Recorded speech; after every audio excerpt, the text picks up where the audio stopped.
Le Cameroun avait 1 million de kilomètres carrés. Mais est-ce que c'était... La carte de Moïse, c'est pas Moïse, c'est pas les Allemands. Est-ce que ça s'appelait Cameroun? La carte de Moïse existait déjà.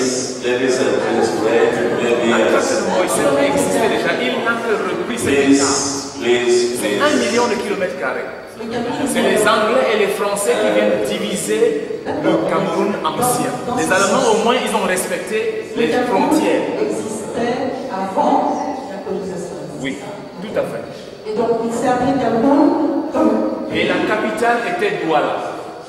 Le Cameroun obtient en 1830.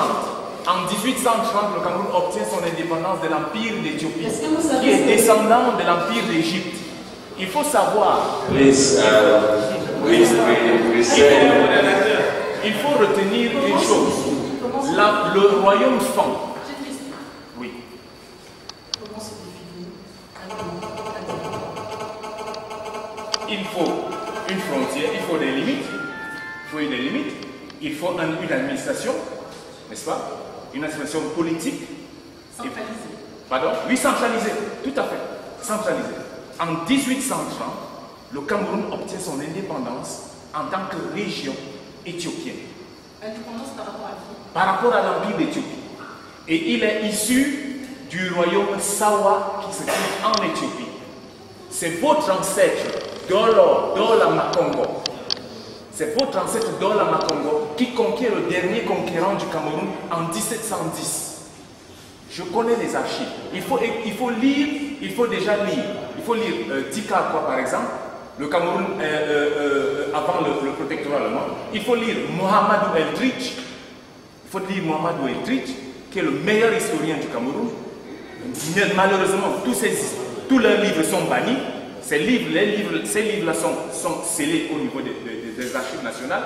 Et nous, on a découvert à partir des traces que Mohamedou Eldridge nous donne, où il nous remonte vers l'Éthiopie.